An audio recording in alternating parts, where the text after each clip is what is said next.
Hello and welcome to North 100, a Canadian Highlander podcast. I'm Serge. Joining me today, I've got a Jager. Hello. And a Wheeler. Gesundheit. Reminder that North 100 is brought to you by you with your support over the Patreon or at patreon.com/loadingreadyrun. Welcome to episode 100. Now, this is a podcast called North 100, and obviously there's an expectation that episode 100 would be special. And we'd like to do something special, but we're kind of in the middle of set review during a global pandemic, so it's a little bit tough to find the extra time. Please keep your eyes peeled. We will try and do something in the future to celebrate, but thank you so much for supporting us for 100 episodes. That's actually a pretty amazing milestone, and we'll try and do something cool in the future. All right, let's talk about what we're doing today. Today is part 2 of our Core Set 2021 set review. We're going to be covering red, green, and gold cards. A reminder that this is a set review from a Canadian Highlander perspective, so it is not exhaustive, and all the cards are going to be analyzed primarily in a Canadian Highlander point of view. And let's start today with Bolt Hound. This is a 3-mana 2/2 elemental dog for 2 and a red, has haste, and whenever it attacks, other creatures you control get +1/+0 until end of turn. Wheeler, start us off. So this is a card that kind of has this... Admittedly, it looks a little unimpressive up front. It's a gray ogre. It checks off all of the Wheeler boxes. Like, it has Ancient Tomb mana. It has haste. Picture my hands doing the fan, right? Yeah. Actually, it's more of a rainbow. Oh, pardon me. It's more of the bridge from Exodus, which is a part of the block in which, we don't have to go into this. It has haste. It has Ancient Tomb mana. And it has an ability that benefits having other creatures in play, which usually decks that, look to play haste creatures at Ancient Tomb mana will have.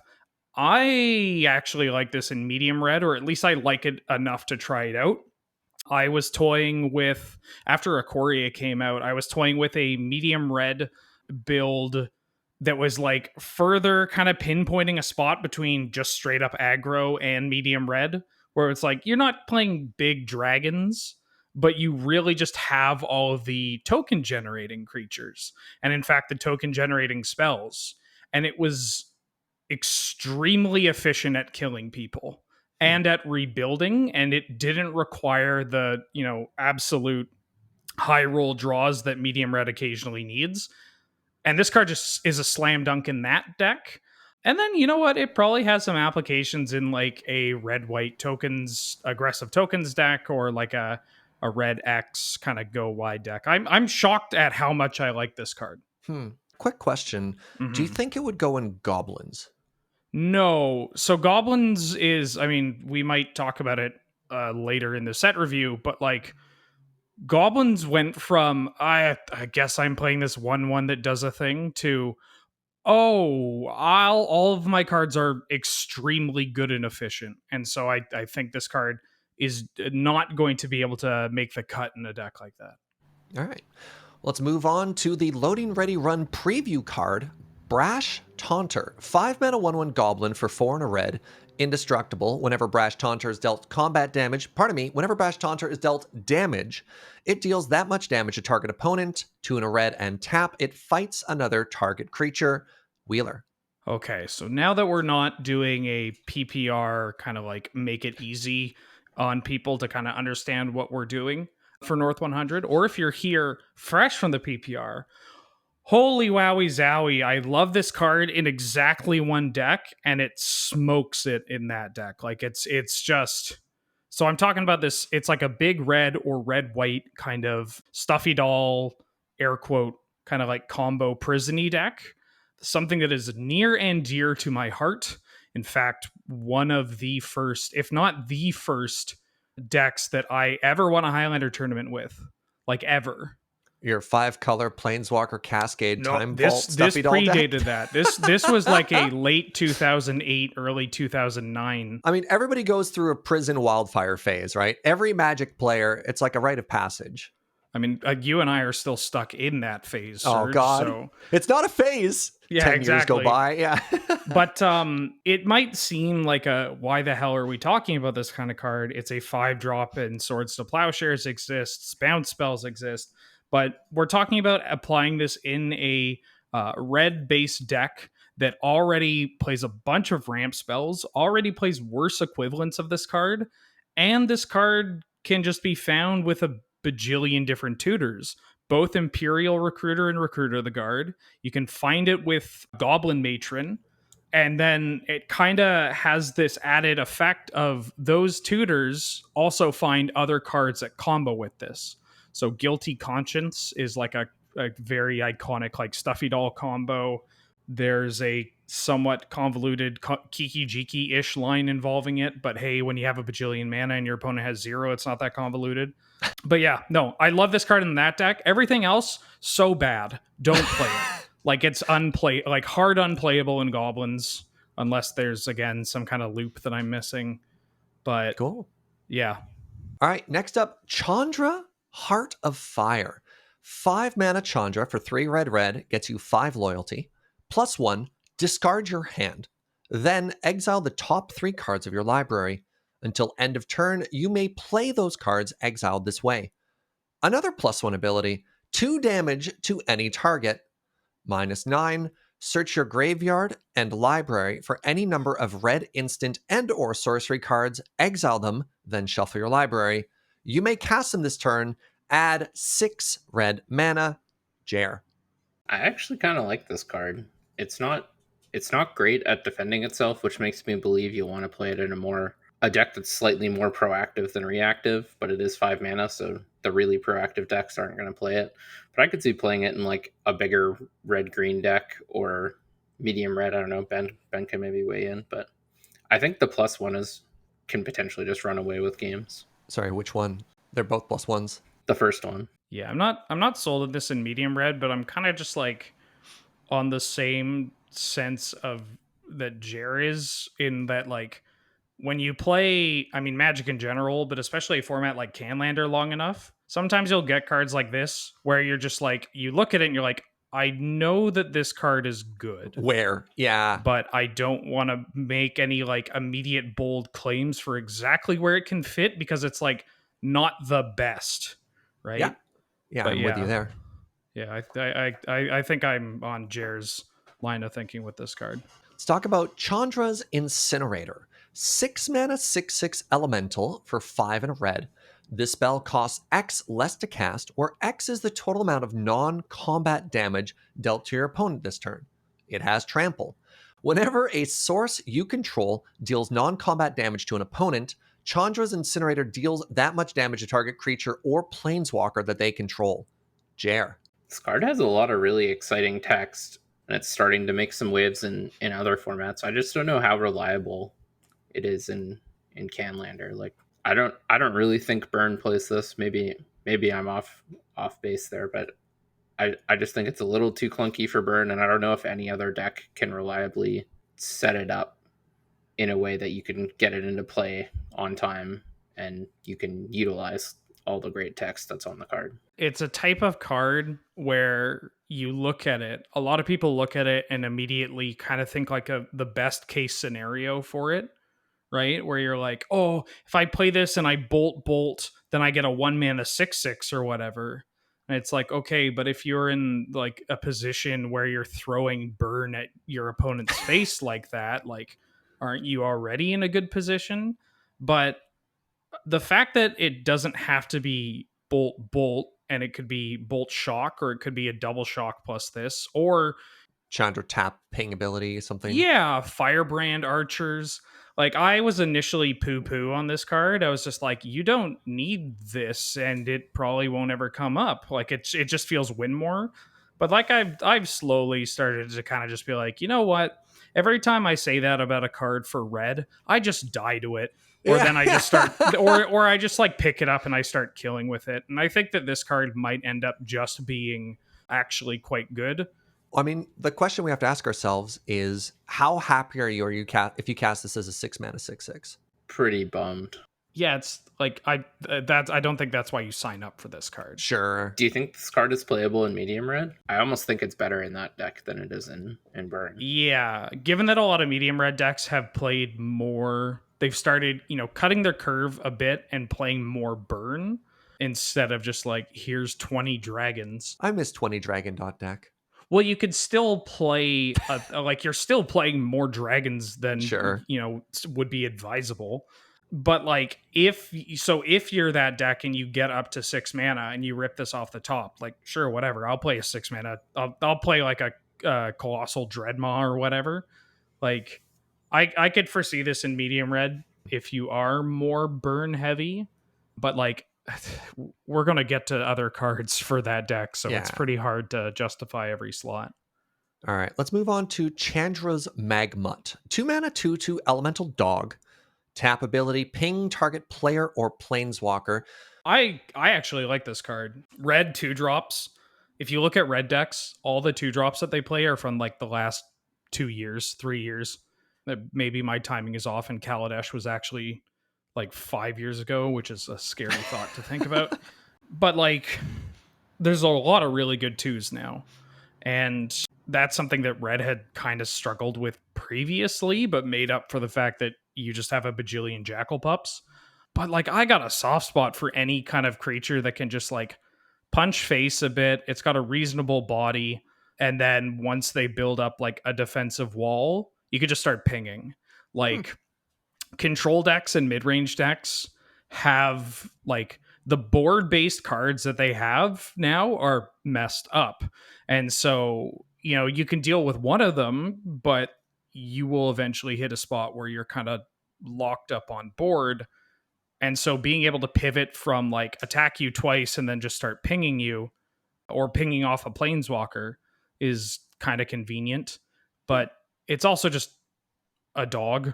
Like it's just a 2 mana 2/2 that We don't call it a bear anymore. We just call that a dog. Welcome to 2021. No. Yeah, I'm coining this now. If it's a 2 mana 2/2 with like one ability that's like kind of okay, it's just a dog. Like it's wild mongrel, right? Like that's Love just a it. dog. Yeah, all right. Yeah, it's not the most impressive thing, but I think it's a bit better than it looks, and there may be certain variants of red that will want this kind of card Cool. as a curve filler. Next up, another 2-drop, Chandra's Pyreling. 2 mana 1/3 elemental lizard for 1 and a red. Whenever a source you control deals non-combat damage to an opponent, the Pyreling gains +1/+0 and double strike until end of turn. Wheeler. This card's kind of just like a Kiln Fiend. It's a little unfortunate to play it in like blitz decks specifically because your prowess creatures, your Kiln Fiends, whatever threat you have will get better or bigger when you cast Opt, whereas this one requires a little more specific spell slinging. And so I guess it kind of shows up in the like mono red version that will play cards like Incinerator, play cards like Mage Ring Bully, which is just a generic prowess creature, 2 mana 2/2 prowess creature with a downside, which like we will get a strict upgrade to that card in this set, but you'll probably still play the bully in certain variants. So like don't overhype these cards. If you're like looking to play it, be like, wow, I had this Pyreling and I hit them for 20. And it's like, okay, cool. What about the other 5 matches you had? And I'm like, oh, it just sucked. It did nothing. Yeah, it did nothing. I couldn't like play this card in a certain deck and expect it to be bad. Yeah, you kind of have to. Now red has a lot of options to it, which is something that typically it hasn't really had, or like at least the options were more for cosmetic reasons. So like there is probably a version of that where you could play it, but also be realistic with expectations. I know some of the local red players are actually really excited about this card. Yeah, like I can foresee it being like if Greg you take my like consuming fervor and my like brute force. Well, everybody's on brute force, but you take my weirdo pump spells and you replace them with more thermo alchemists and whatnot, and this card goes way up. So I can, yeah. It also just creates kind of a blocking nightmare for your opponent because they sort of always have to block it, and burn spells plus first strike creatures create kind of blocking nightmares for your opponent. So it can lead to a lot of really advantageous situations for you. Yeah, Right. 3 toughness also. Not bad. All right, let's move on to the Conspicuous Snoop. 2 mana 2/2 Goblin Rogue for red. Play with the top card of your library revealed. You may cast goblin spells from the top of your library. As long as the top card of your library is a goblin, Snoop has all of the activated abilities of that card. Wheeler. Well, I would probably recommend playing this card in Goblins. All right. That's it. It's a slam dunk in Goblins. It's really good. And if for whatever reason cards like Sling Gang Lieutenant, Munitions Expert, and whatnot didn't convince you that you should be playing black-red Goblins almost all the time, at least as a base, then I mean, hey, why not play this card, which now sets up combos with Garrix Harbinger? It's like a top of the deck Goblin tutor. But yeah, this card's really gross. Heck yeah. It's been a while since we got a goblin. Let's move on to Double Vision. Wait, that's not even true, Serge. There's good goblins all the time. Retract that. Double Vision. 5 mana enchantment for 3 red. Whenever you cast your first instant or sorcery each turn, copy that spell. You may choose new targets for the copy. Jer, what do you think? I think we've got a lot of really cool enchantment engine cards recently, and this one's just falling a little short of the other ones. We've got like Song of Creation and I forget the name of the Jeskai one. That's you draw cards whenever you cast spells. Whirlwind of Thought. Yeah, that one. This one just isn't quite as good as locking up the game. Costs 1 more mana. Just a little too clunky, I think. All right. Well, then let's move on to Gadrak, the Crown Scourge. 3 mana 5/4 legendary dragon for 2 and a red. Has flying. Can't attack unless you control 4 or more artifacts. At the beginning of your end step, create a treasure token for each non-token creature that died. This turn. Yeah, I actually quite like this card. I've been sort of working on a Grixis mid-range artifacts deck for quite a while, like a fair artifacts deck that just tries to win through value in an artifacts theme. I think this card could go quite well in that deck. It blocks tremendously well. If you're ever able to start attacking with it, it ends the game tremendously fast. It deals with opposing planeswalkers very well. It's not very much mana, especially when you're utilizing fast mana that you're going to be using because you're playing an artifact-based deck. So I think this card has some good usability in those types of decks, but I don't think you're really looking to play this card by itself without the artifact sub-theme very often. It's like very niche. All right, let's move on to Havoc Jester. 5 mana 5/5 Devil. Whenever you sacrifice a permanent, deal 1 damage to any target. Jer. A lot of people may harken back to Mayhem Devil when they read this card, and it's obviously very similar. However, there are 2 key differences. This one costs 5 mana, and it's not whenever any player sacrifices a permanent. It's only when you sacrifice a permanent. And so the decks that are looking to take advantage of Mayhem Devil just aren't really looking to go to 5 very often. It needs to be a pretty exceptional circumstance in order to put 5 drops into Aristocrats. And this card is just a little too slow and clunky. Right on. Next up, we have Heartfire Immolator. 2 mana 2/2 human wizard for 1 and red. Has prowess. And 1 and sacrifice itself. It deals damage equal to its power to target creature or planeswalker. Wheeler. Okay, so remember that 2 mana 2/2 with prowess and a downside, Mage Ring Bully, where it has to attack each turn if able, or each combat if able, I believe is the new wording. So they took that card, they removed the downside, they gave it a very strong ability, and then they also, I guess, slightly gave it a better creature type because now it's a wizard as opposed to like It was a warrior or before. something. Yeah. This card's an absolute slam dunk. Yeah, it's just very good. I'm going to play this in red, play it in Blitz, play it in Izzet. If you are a red X deck with a bunch of cheap spells and you're looking to kill your opponent, you should probably be playing this card. All right, next up we have the Kinetic Augur. 4 mana star 4 human shaman. Has trample. Its power is equal to the number of instants and sorceries in your graveyard, and when it enters the battlefield, discard up to 2 cards, draw that many cards. Jer. I really like the design of this card. I think it's super cool. It's kind of similar to Spellheart Chimera and Enigma Drake in a way. Like trample is sort of evasion like flying. However, I think the fact that it's 4 mana as opposed to 3 mana means it's not going to see nearly as much play as those cards. The 4 toughness is nice, but I think the extra loot ability doesn't quite make up for the mana cost.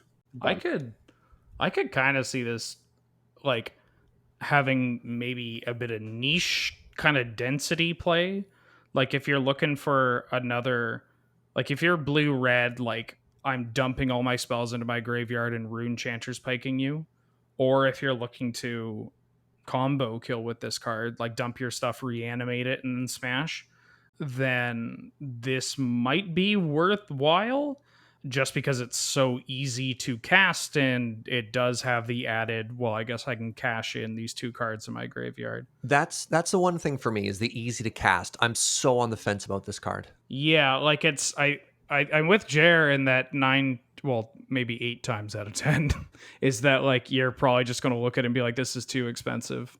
But if you like have a theme set in mind and you're looking for a top end density of just like, I need another card that gets bigger and has some kind of evasion capabilities that doesn't die to bolt, well, then you can maybe sleeve up this card. I think that's the core thing right here. Is we've talked about this before. 4 mana is so important in our format, and most of the time this is going to be too expensive unless you're specifically looking for the density on this effect.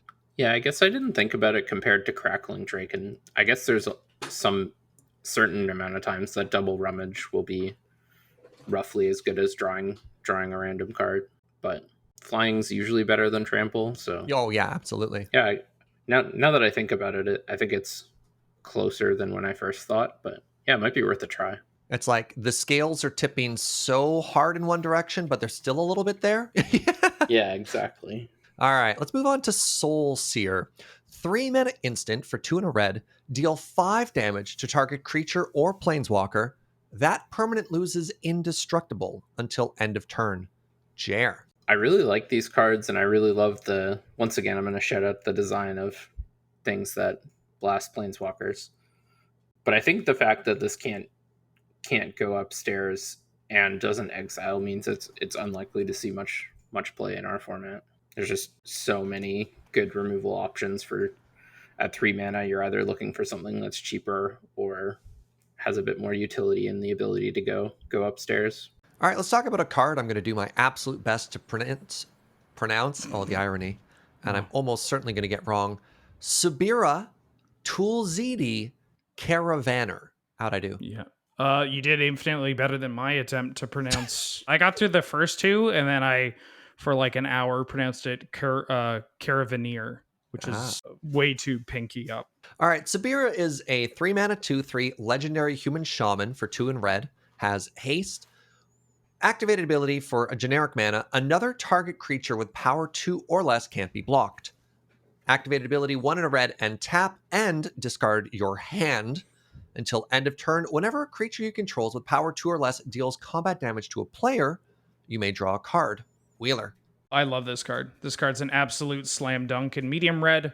It fits into the theme, like the direction in which the deck is going, in both the, just like every version of the, if you're lower curve with a bunch of burn spells, or more burn spells rather, great. It's just another cheap haste creature, which, lets you get your Goblin Guide, and Monastery Swiftspear cards through before you start firing stuff off to the dome. In the tokens version, obviously you have a bunch of tokens, so it's going to get better. And then in just kind of like a general medium red sense, think of the 2 power creatures that deck plays. You have stuff like Legion Warboss, stuff like Goblin Rabblemaster. You're looking to get your Robber of the Rich through safely. God, even Ragavan, like the amount of times that I'm going to attack with like Akari Zev and let my Ragavan actually deal damage, it's beautiful. Yeah, this card's great.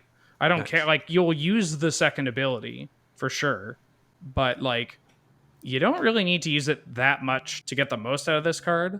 Like what a card that people really undervalue until they have died to it repeatedly is Pia Nalar. So just the solo Thopter Mom, because her ability to prevent things from blocking and like on Crop Crasher. Yup. Like people know on Crop Crasher is busted now, but like removing blocking, especially as the format, even decks that were traditionally not board based become more board based, being able to remove that as an option is huge. So yeah, absolute slam dunk for me. Cool. Let's move on to Terror of the Peaks. This is a 5-mana 5/4 dragon for 3 red, has flying. Spells your opponent's cast that target Terror of the Peaks cost an additional 3 life to cast. Whenever another creature enters the battlefield under your control, Terror of the Deep deals damage equal to that creature's power to any target. Wheeler. So Sorry, this is the first time I've read that card. I just started laughing halfway through. I'm like, hold on, these just keep going. yeah, there's just more and more. So it's a very, very good dragon. Doesn't have haste. It doesn't have haste. I do think that this card has suffered during the preview season from the like, well, this is busted sort of mentality. It's very good. I will slam dunk it in medium red, as well as probably like a red green or Jund or even Rug kind of mid range deck, maybe at the top end, or like a monsters kind of build, because it's very big.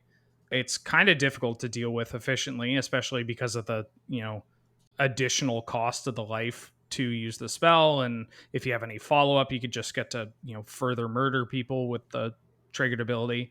The fact that it doesn't trigger off abilities, like this is going to get to Fairy, this is going to get Okoed, and that's not necessarily fair to be like, this Baneslayer dies to Doomblade sort of thing.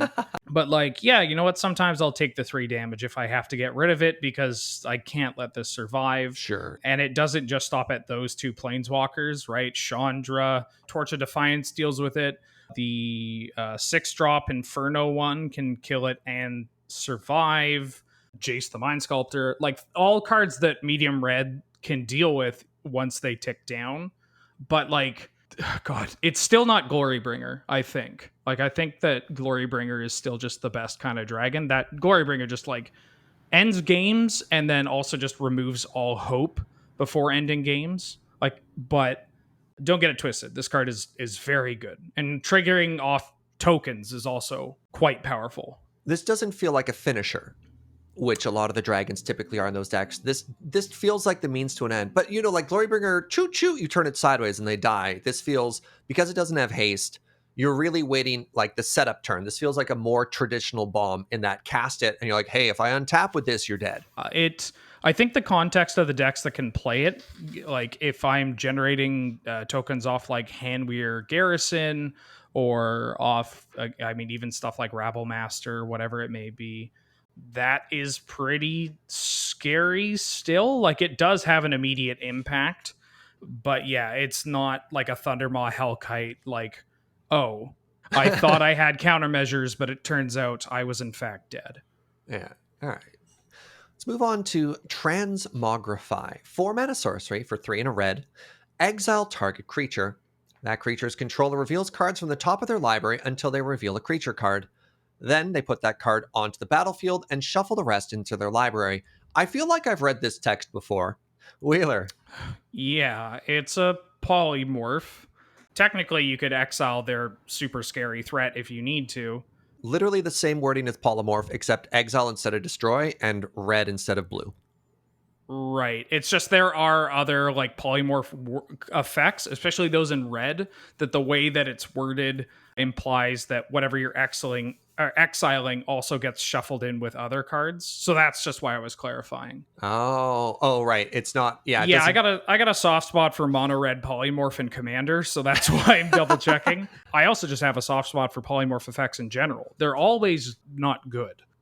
There's just too much baggage attached to it. But like one of my first decks in this format, like in like actual first decks, like Baby Wheeler, was like trying to Proteus staff into a Darksteel Colossus. And it was bad then. And after, over 10 years, it's still bad.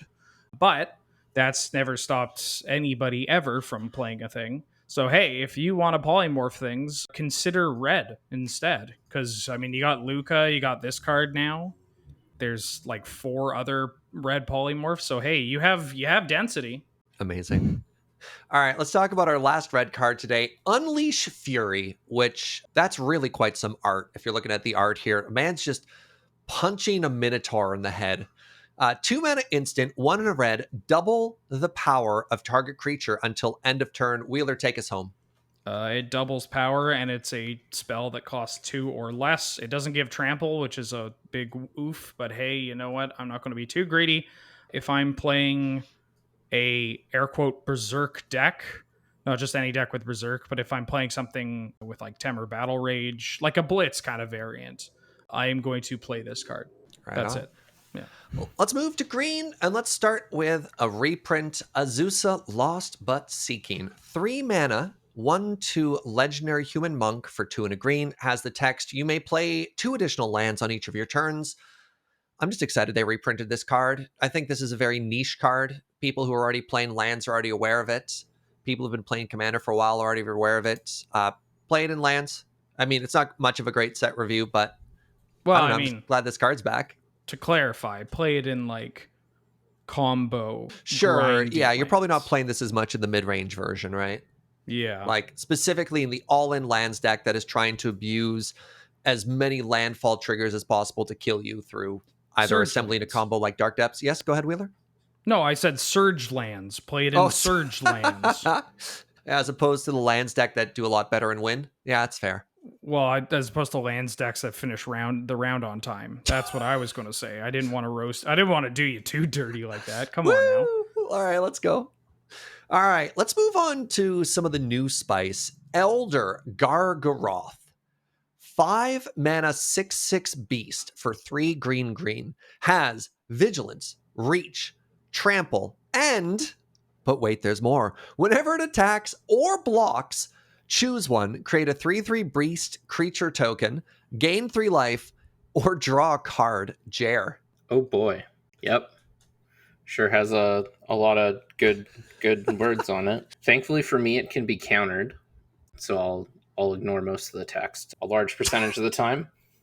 But if it ever resolves and whoever cast it gets to untap, or your opponent's planning on attacking you, you're probably in a pretty good spot. It's just like one of those huge haymakers that if you untap with it, you're probably going to win. Yeah. Very good. All right, next up we have Feline Sovereign. 3 mana 2/3 cat for 2 and a green. Other cats you control get +1/+1 and have protection from dogs. Whenever 1 or more cats you control deal combat damage to a player, destroy up to 1 target artifact or enchantment that player controls. Wheeler. This is effectively filling the cat tribal role for this entire set review of like whether, talk your cat tribal update. Cat tribal update for Core 2021. Yep. You'll play more cats. This one's actually good. It gets your cats out of Dark Blast range, which is very good. And honestly, by itself, this ability is strong, right? Like it's a Trigon Predator ability in that, repeatedly blowing up artifacts and enchantments, or playing it after you've already developed a couple of threats and then getting to blow up like any and all progression that, say, Paradox or, Enchantress has made, or sorry, Academy decks, not just Paradox. You can ruin other Academy decks' days too. But like, I mean, it's still cat tribal, so keep this in the back of your mind at all times while I'm describing this.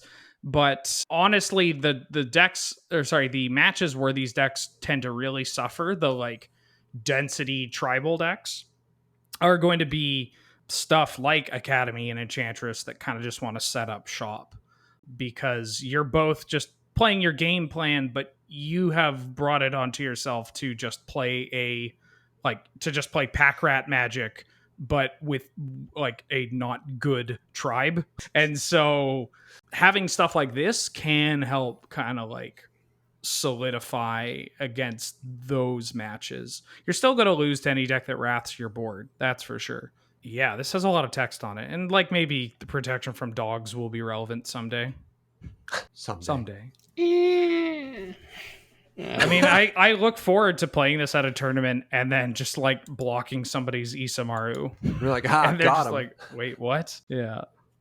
It's other cats. You can't even block East. No, yeah, not. Oh, I would never even risk this card. That's fair. Don't you worry. That's fair. All right, let's move on to Fierce Empath. This is another reprint. 3 mana 1/1 for 2 and a green. When it enters the battlefield, search your library for a creature card with CMC 6 or greater. Reveal it, put it in your hand, and then shuffle your library. Where's Fierce Empath seen play? Why are we talking about this card? Well, there are some cards in Magic the Gathering, and particularly Highlander, that are green more often than not, and 6 mana or greater, that tend to just win the game when they get brought up. Craterhoof Behemoth, Primeval Titan, Bane of Progress, Protean Hulk, you know, all of those. And hey, Empath, pretty good at finding it. Fierce Empath might end up being like one of the most... It doesn't get enough respect, you know? Yeah, it's fair. Like, it just does so much. And Yeah, it's you can really overlook this card. That's fair. Yeah, and it's just like... It's a lot more, I mean, as heavy-handed as it can be of like, play elf, find big dumb, go. You can get a little bit kind of tricky with it when it comes to cards like Decimator of Provinces, which is like the Emerge Craterhoof, where you play this, find the Decimator, and then you get to immediately have the Empath as like a creature that has Summoning Sickness and a reasonable converted mana cost to then help pay for Emerge. So like there's more to it, and I mean, people are starting to play this in like other kind of green decks as to like, hey, you know what? Maybe finding my Soul of the Harvest is actually pretty powerful. Go on. Maybe finding my Primordial Sage is pretty powerful. It's a shame it doesn't find Beast Whisperer. Yeah. But both elves. Like if you get a Wirewood symbiote with this card, I mean, if the first one isn't killing them, the second one sure is. All right, let's move on to Fungal Rebirth. 3 mana instant, 2 and a green. Return target permanent from your graveyard to your hand. If a creature died this turn, create 2 1/1 sapling creature tokens. Jer. I actually really, really like this card. It's not that hard in most matchups, especially as a green deck, to meet the creature dying. And if you get both parts of this card, it's insane value for not very much mana at instant speed. And I think a bunch of decks could try and play this. It sort of fits into a similar role of the Pauper card that gains you 6 life, Pulsa Marassa. That mostly just gets back permanence. It's slightly more restricted, but this is even... Pulse only gets back creatures and lands, right? Yeah, so this can also get you back planeswalkers, artifacts, or enchantments. But yeah, I really like this card personally. I think it could be quite good. Yeah, getting back enchantments is pretty relevant, I think, for this kind of card. In planeswalkers too.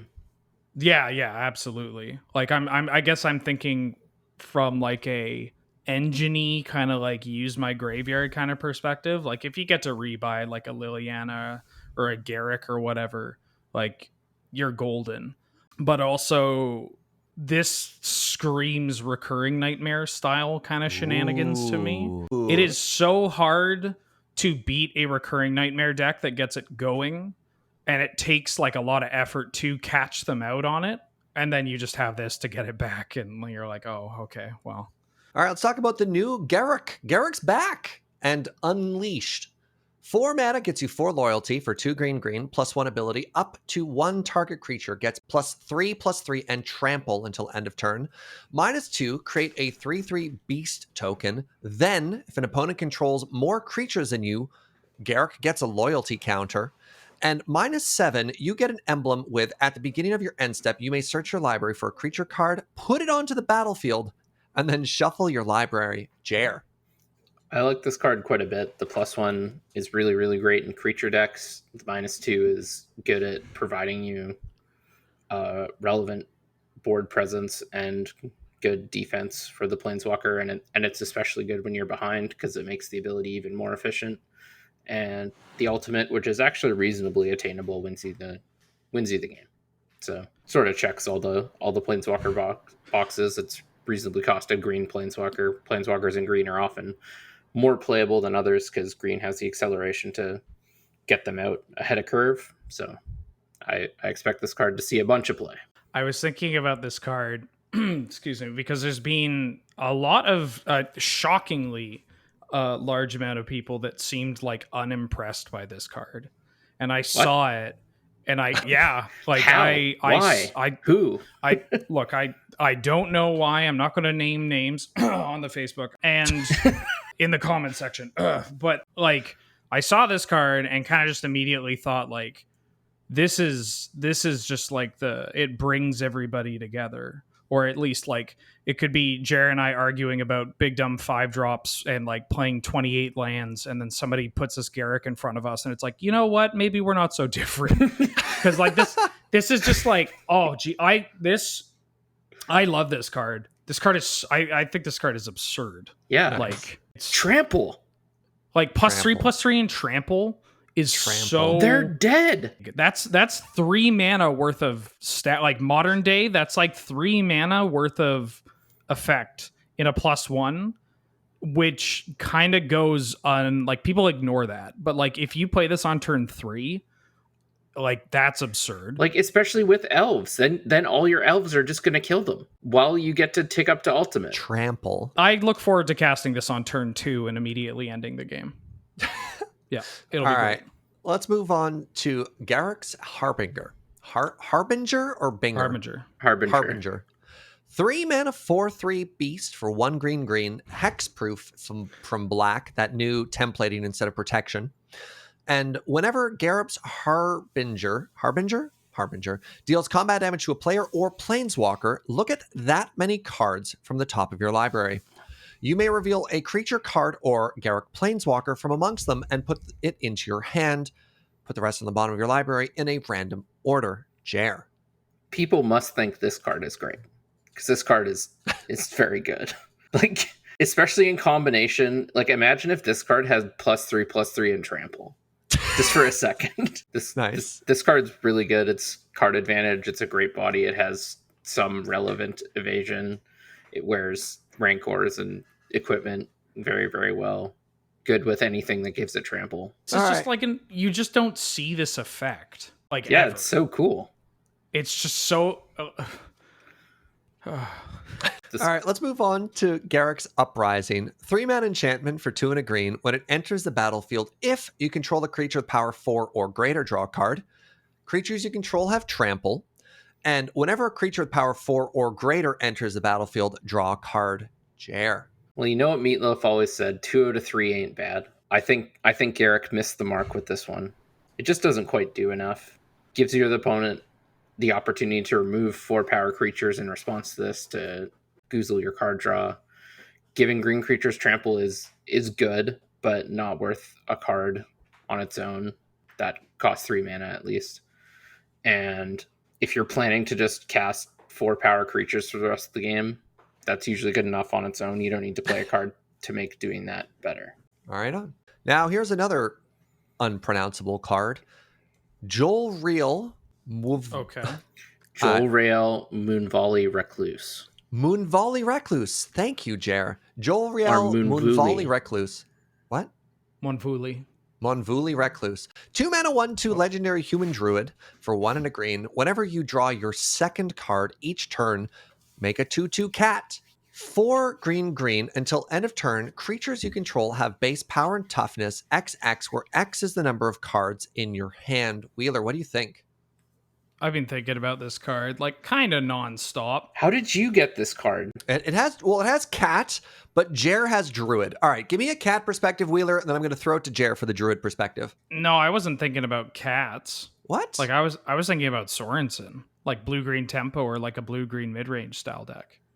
But like, yeah, Jer can take it for druids. Like I'm flex. Do you think this is like a Mare of Averbrook style card that you don't have to like alter your game plan? Yeah, I was gonna say I've been thinking about it for like ever since it got previewed, and I still don't know. My heart says yes, and my like brain that wants to win matches of Magic says like you could do better. But like it is a druid that this card is absurd in druids. Like why is it good in druids? Because it's a druid, and the activated ability will win you the game. And like when you go off with druids, you go all the way off. It's an all or nothing deck. And so you're basically allowed to play any card that has the word druid in the subtype section of the card that costs less than 3 mana. So this satisfies the condition of being allowed to be played in the deck. Seems like a really tight list. And then has 2 other relevant abilities and has more than 1 toughness. Amazing. Checks so many boxes. All right, let's move on to the Llanowar Visionary. 3 mana 2/2 elf druid for 2 and a green. When it enters the battlefield, draw a card and taps for a green. This also has the word druid on it. Was I supposed to throw this to Jer as well? I mean, this is this could be a group one. Yeah. Wheeler, get us started. Well, I think that this card might end up being like one of the best cards, if not the best card in this set.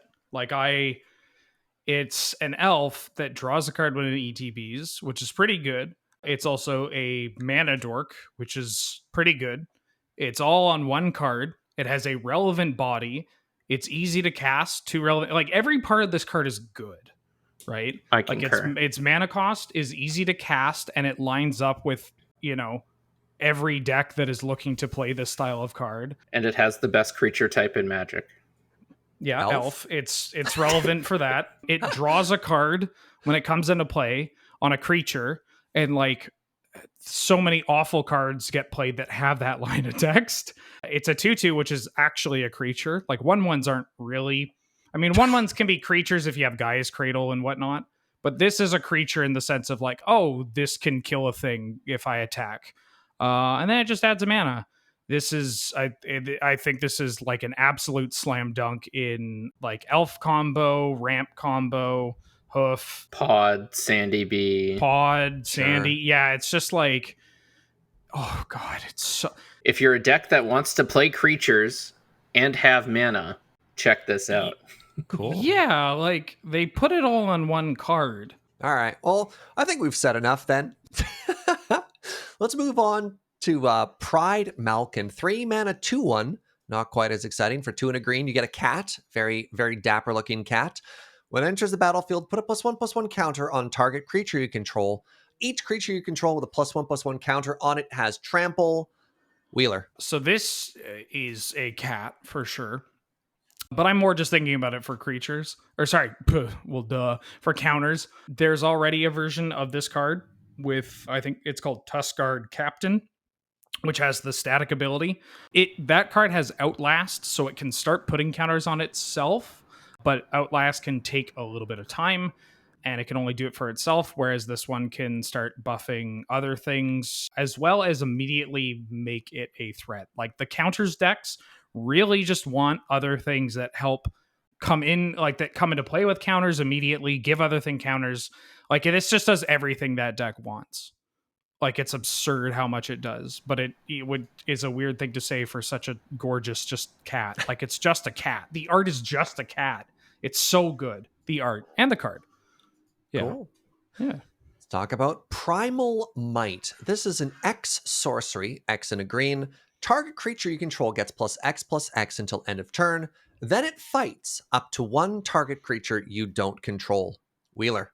When I was playing medium green, I had this kind of thought, or like building it and starting to play it. I had this thought of like, hey, this card Savage Swipe from Modern Horizons, which is like a prey upon where 2 things fight. But if your thing is a 2/2, a bear or a dog, it gets +2/+2. And I was just like, hey, you know what? This card's actually pretty good. I think I'm going to start playing this. And then I was like, oh, you know what? I'm probably going to play Prey Upon as well. And you know what? I think fight cards are kind of underrated. A lot of the times, if they get stuck to other like permanents, it's better for sure, like Domries and whatnot. But like just in general, Prey Upon is totally reasonable. And then they made it a mana sink. Where like you could just be like, okay, I'll make this card big enough. Like this card is either like, all right, I'll just have this fight and then kill you, or like make my mana efficient, or like, okay, I'll make my thing big enough to fight, kill your thing, and hit you for a bunch, or it's just like a fireball in green, and all those things are very good. I like this card a lot. Let's talk about Spore Web Weaver. 3 mana 1/4 Spider for 2 and a green has Reach and Hexproof from blue. When it's dealt damage, you gain 1 life and create a 1/1 green Saproling creature token. Jer. I really, really like this card. It's so cool. It's an insane defensive card. I could see playing this in a bunch of mid-range decks if you're facing a bunch of aggro. This card single-handedly wins you any game against flying men. So if Ben is jamming that, Yeah, if you see Wheeler in your local meta, play this plus creature tutors and you win. This has the ability to take over games versus aggressive decks, and for such a low investment, I think it's should see a reasonable amount to play. All right, let's move on to... We've had arguments in the past about the greatest pig and the most precious pig, but what about the cutest pig? Introducing Truffle Snout. 3 mana 2/2 boar for 2 and a green. When it enters the battlefield, you either put a +1/+1 counter on it or gain 4 life. Jer, what do you think? It is, in fact, the cutest pig. The card's pretty reasonable. I don't know how many decks it gets into. Realistically, there's more powerful cards out there, but if you're playing cute tribal, this is a slam dunk. All right, and the final green card we're going to talk about today, Wildwood Scourge. It's a Hydra, X green for a 0/0, but enters the battlefield with X +1/+1 counters on it. And whenever 1 or more +1/+1 counters are put on another non-Hydra creature you control, put a counter on the Wildwood Scourge. Wheeler. This is just going into the counters deck. I think those decks are actually very strong. They just kind of they tend to get brushed off as just like if I tell you that I'm playing like +1/+1 counter tribal, right? It just kind of has, it just kind of comes off as a like, oh, it's the commander deck, or it's like kitchen table. Like, it counters still has that like lingering kind of like, oh, I remember when people built this and it wasn't using good cards. But now there are just like so many powerful cards that just happen to use counters, and then enough really strong engine cards to really get those decks going off. And you have a variety of ways to build it, as far as colors and combo applications at your top end as well. And this thing gets real big real quick. Like, you could just play this out early on turn 2, on turn 3, because those decks typically play mana acceleration, and then you don't play a lot of Hydras. So I think also that might tie into the whole like undervaluing what these decks can do. So you don't play that many of those, so it's quite likely for it to get quite large. So you're not just playing Ivy Elemental. I wouldn't look at this and be like, oh, it's Ivy Elemental. But it does kind of fit in that flex slot of like, well, I have a couple of slots that I can play to things that are just big dumbs. What do I want to play? Do you think this is good enough in the counters deck that you're often going to be playing it on 2 mana if you don't have another 2-drop in hand? And just hope for it to grow? I was curious about too, that second line of text. I think most likely I'm just playing this on turn 2 or turn 3, just as a small creature. Like, if I draw it late and I'm like, well, here's a 5/5, then great. But yeah, you want to get this down early so that you have a cheap kind of threat to then build up throughout the game. All right, let's move on to gold cards. And while not necessarily the first alphabetically, because we typically go through it alphabetically, let's talk about shrines, because M21 has printed a bunch of shrines. And let's start with a conversation around Sanctum of All. So this is the Wooburg Shrine for, well, Wooburg, Legendary Shrine. At the beginning of your upkeep, you may search your library and or graveyard for a shrine card, put it onto the battlefield. If you search your library this way, shuffle it, and then if an ability of another shrine you control triggers, while you control 6 or more shrines, that ability triggers an additional time. I figured that was just the best example to talk about more shrines being in Magic now. Are shrines now a thing in Highlander? 16 years, Serge. I've been waiting 16 years for this. I mean, yeah, you could play them, but it's like Are they better than they were before? They're certainly better than they were before. Yeah, slightly, but So hold Yeah. on. There's 10 because there's the 5 there's from 11, Kamigawa. 11 plus Sanctum. 10 plus Sanctum. Or 10 plus Sanctum. So there's 11 total. Yeah, because there's the 5 from Kamigawa block. There's the 5 we just got. And Sanctum. they obviously get better the more you have in play. But is it good enough?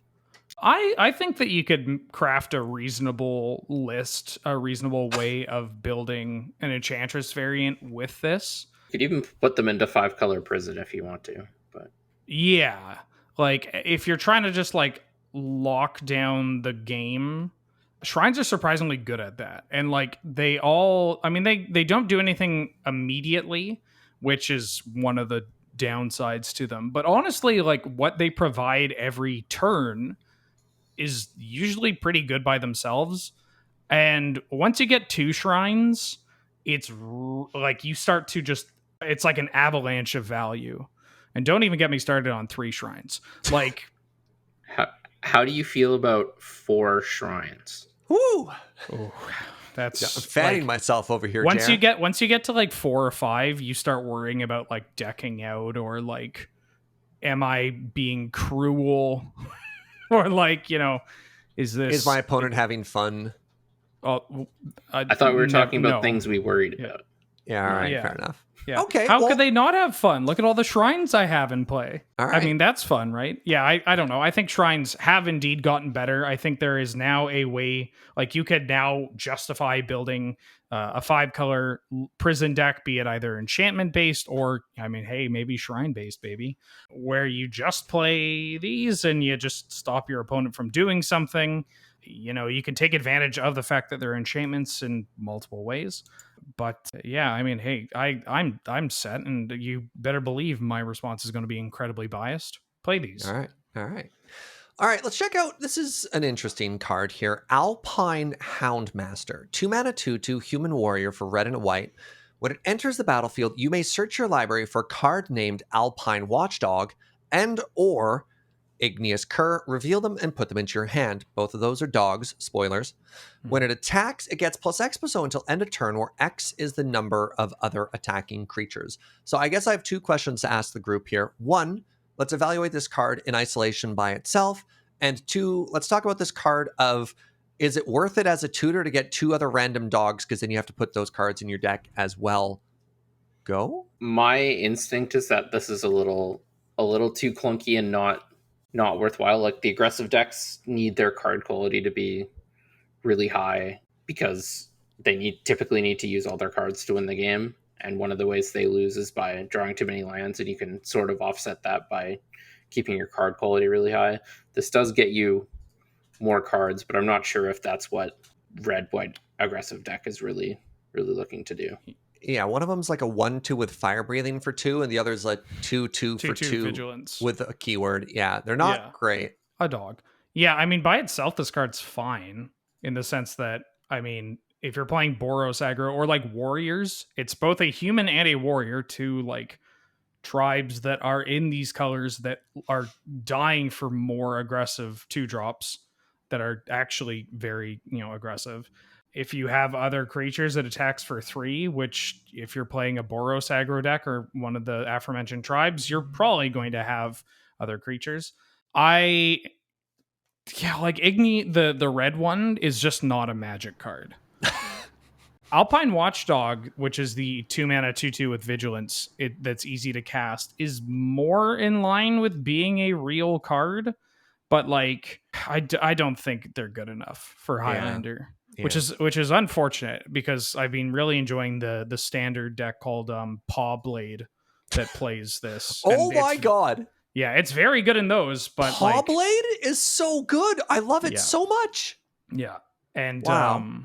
Those decks, it's just in that environment, it's like whatever. Yeah, 4 of constructed, that makes sense. But just like imagine drawing Igneous Cur in like a tournament match. Like that's your 2-drop, and your opponent just looks at you like, "Are you lost?" Yeah, I'd call a judge and be like, "I think my opponent has proxies in their deck still." Like, all right, let's move on. Conclave Mentor, 2-mana 2/2 Centaur Cleric for green and a white. If one or more +1/+1 counters would be put on a creature you control, that many +1/+1 counters are put on that. That many +1 are put instead. When Conclave Mentor dies, you gain life equal to its power. Wheeler. Sorry, I had a cat howling at me after we were talking about dogs. You play this in the counters deck. It's very good. It's a 2-drop in the colors that you're looking to play. It adds the amount of counters that get put on cards, which by now we are at an absurd amount of this effect, like truly astronomical amount, which is good. And a lot of them are attached to creatures as well, which you can run into an issue of, like, if you play these kind of decks and you have a hand of like Hardened Scales, Rite of Passage, maybe I'm not going to remember half of these, but like if you have them, it's kind of clunky. But the fact that now so many of them are attached to reasonable creatures is pretty appealing. And I do believe that the versions of the counters deck that play white are the best versions of the deck. Very cool. Yeah. All right, next up we have Dire Fleet Warmonger. 3 mana, 3/3 Orc Pirate. I was going to say Orc Pilot because the art makes it look like the dude's flying. Pirate. For 1, a black and a red. At the beginning of combat on your turn, you may sacrifice another creature. If you do, it gets +2/+2 and gains trample until end of turn. Wheeler, what do you think? Isn't a pirate just kind of like a pilot of like the sea, though?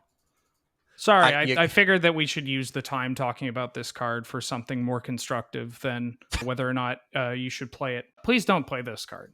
There are just better things to do. I know it seems appealing because you get to, well, attack for 5 with trample, but that's not exactly something like an aristocrat style deck or Rakdos aggro or red-black X decks struggle with, right? Like those decks are pretty good at just killing people when they have the right tools or the right matchup. And this card, you're just playing a 3-mana, like a trained Armadon. You're playing a 3-mana 3/3, no real abilities right away. And just do better. You can do better. All right. Next up, we have Experimental Overload. 4 mana sorcery for 2, a blue and a red. Create an XX blue and red weird creature token where X is the number of instant and sorcery cards in your graveyard. Then, you may return an instant or sorcery card from your graveyard to your hand. Exile Experimental Overload. Chair. My instinct is this is a little, like, the fact that this is a sorcery just means it's going to be a little too awkward to fit into most decks. But it definitely does have some nice upside. It's card neutral and you get a creature from it. I don't know. I might try it in like a blue-red spell style deck, like the Crackling Drake, Enigma Drake, Spellheart Chimera deck. It might be good enough there. I find it hard to evaluate. It's better than I feel like we get burned by these, and by we, I mean just kind of Magic players in general trying to evaluate this style of card every single time, and we have not learned our lesson. Does it matter what you bring back? Like, is the card good enough by itself, or are you specifically looking for a regrow effect for combo piece? Like, if this gets back Mana Leak, are you happy? If you're looking to regrow a combo piece, this ain't it. Like, there's way more efficient ways to do it. So you're playing it as like a value card, I think, where you're looking to get like a reasonably large creature and be card neutral. It's like a cantripping creature, basically. Yeah. It's too expensive, I think. Like, I just think there are better things you could do with 4 in this type of deck. Weren't we literally talking about a card in blue, like a 5 mana 3/3 that returns an instant or sorcery to your hand, and we're like, hey, this is better than that wall? That's because it's a creature, and like there's Birthing Pod applications, whereas you cannot Birthing Pod into this. All right. It's just worth arguing for that, because you could see a parallel between the two of like, hey, it's 4 mana, you get a creature, you get your card back, what's the problem? And then you mentioned the flexibility there. Cool. All right, let's move on. Indulging Patrician. Did I pronounce that right? We call her Patty for short. Oh, old Indulging Patty. Patty, we always call her.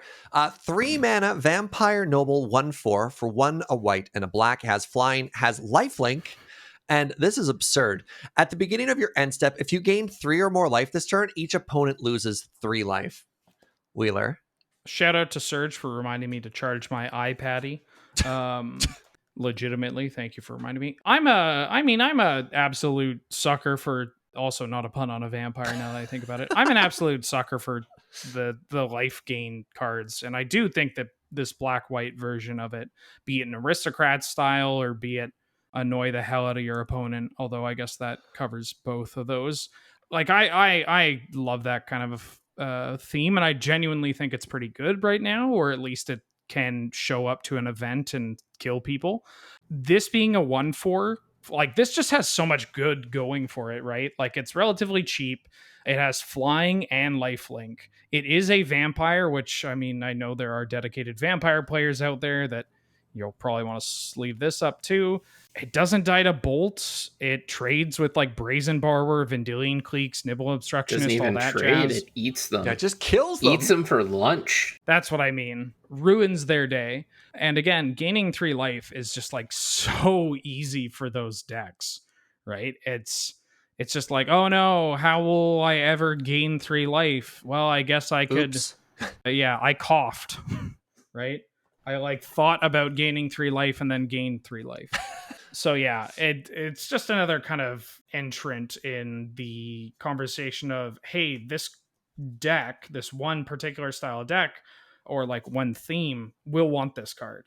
And then everywhere else, you're probably not jamming it. All right. Let's talk about Leafkin Avenger. 4 mana, 4/3 elemental druid for 2, a red and a green. Tap, add green for each creature you control with power 4 or greater. 7 and red. Leafkin Avenger deals damage equal to its power to target player or planeswalker. Wheeler. I'm a sucker for this card. It's expensive for sure. It dies to bolt, which is a little unfortunate at 4 mana, but at least it's in the mana. It's in a color combination that can realistically get up to this. Usually you don't see, your ramp spells at 4 unless they're finding like 2 lands or whatever into play. The fact that this doesn't tap to use the ability leads me to believe that you could probably find yourself playing a green-red or green-red X kind of ramp deck that has just like an infinite mana combo kill with this card. It is a Druid, but I don't think Druid Tribal is looking to splash for red for this, but who knows? Not.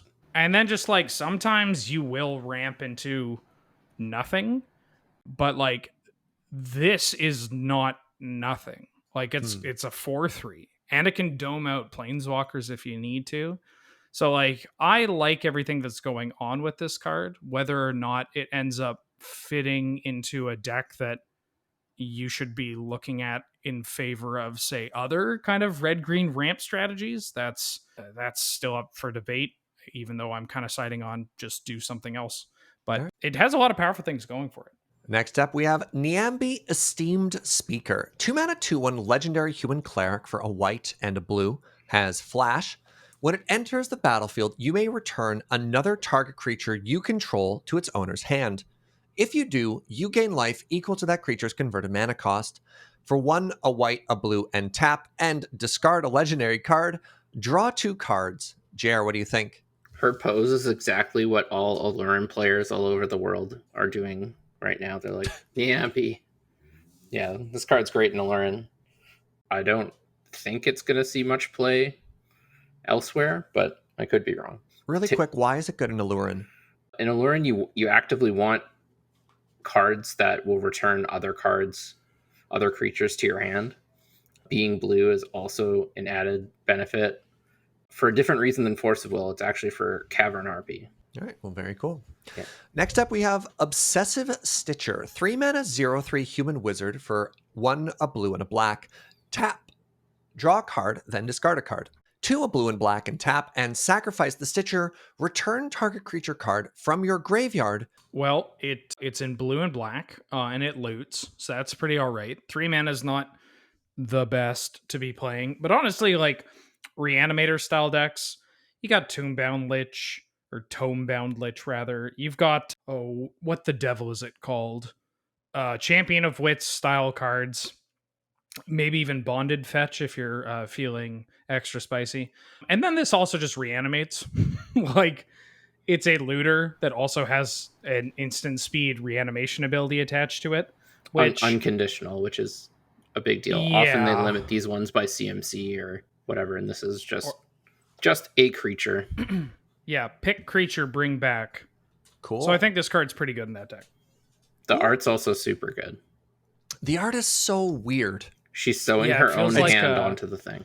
Oh it no. definitely feels kind of like this was going to be in an unset, and then they're like, you know what? Let's live a little. Throw it in a core set. All right. Next up, we have Rada, Heart of Keld. 3 mana, 3/3, legendary elf warrior for 1, a red, and a green.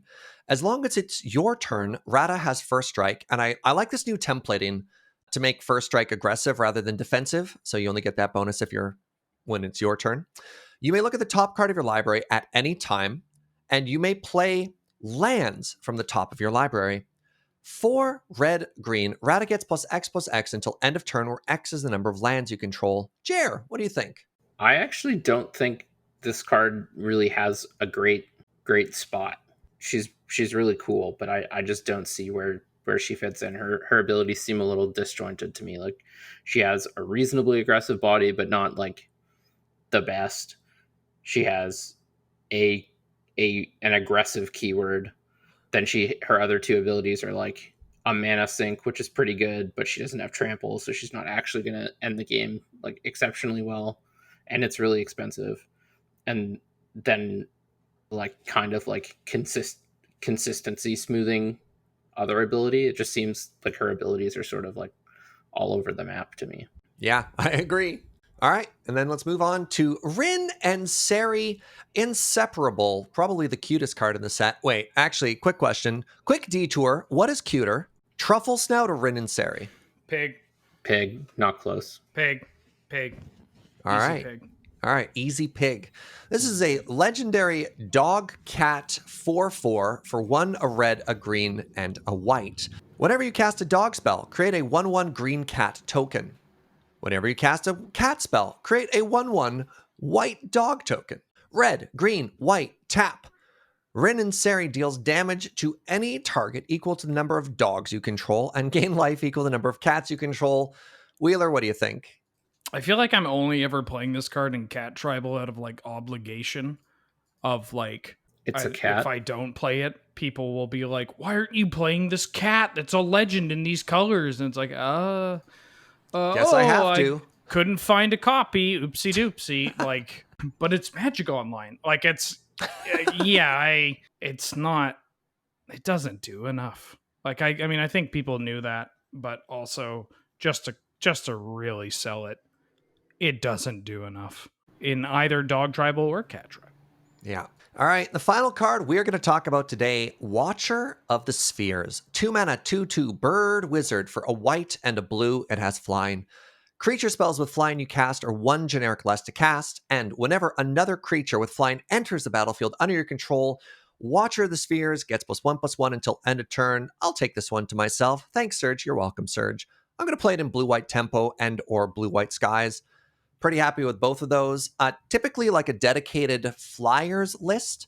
I don't know how much value you're going to get out of the making your creature spells cheaper, but just a creature that flies that is pretty well costed and grows large when you play other flyers. I'm pretty happy just with that line of text there in general. Any final thoughts on that, friends? It's a good bird. It's a good bird. Yeah. I concur. So that's going to do it for our set review today, friends. Thank you so much for tuning in. As always, if you think we missed a card, please let us know down in the comments below. We want to let you know right now, because a lot of people asked in the previous video, we will be doing another episode coming up next, specifically to cover the Jumpstart cards. You know, I think there's enough going on there for an entire episode. To the viewers, thank you so much for watching. Want to remind you that this podcast is brought to you by you with your support over at the Patreon at patreon.com/loadingreadyrun. I've been Serge, joined by the wonderful Jaron Wheeler. Thank you, and we'll see you next time.